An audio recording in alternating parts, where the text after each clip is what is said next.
আর এই মুহূর্তে যে ছবি আপনারা দেখছেন দক্ষিণ 24 পরগনার বিষ্ণুপুর, সেখানে স্টুডিওয় আচমকায় আগুন লেগে যায়। আজ সন্ধ্যাবেলা কোন চৌকি এলাকা স্টুডিওতে আগুন লেগে যায়। আগুন নিয়ন্ত্রণে কাজ করছে দমকলের ইঞ্জিন।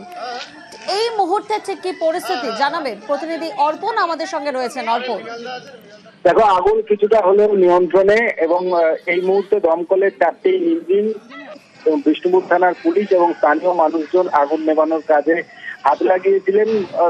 পৌনে 8টা নাগাদ আগুন লক্ষ্য করেন স্থানীয় মানুষজন। তারপরেই খবর দেওয়া হয় দমকল এবং বিষ্ণুপুর থানার পুলিশকে।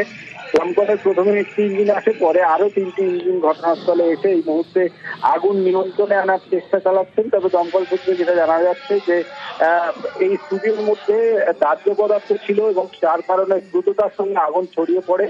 কিভাবে আগুন এখনো পর্যন্ত তার স্পষ্ট নয়, কারণ বেশ কিছু পকেট ফায়ার রয়েছে এবং একাধিক জায়গায় আগুনের লেলিয়ান ছিটা দেখা যাচ্ছে।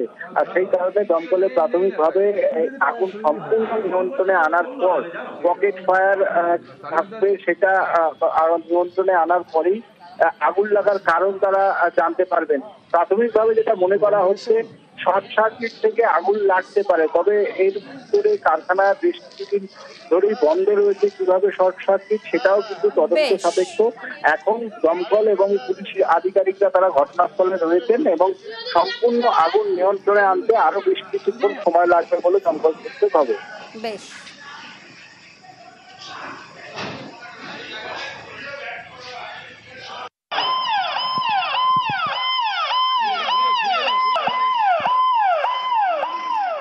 শুটিং হতো আগে, দমকলে কাজকর্ম হতো, এখন তো শুটিং সাইড শুটিং করে স্টুডিও সিস্টেমে সব দেখভাল করে, বা স্টুডিওর মাঝে সব আছে।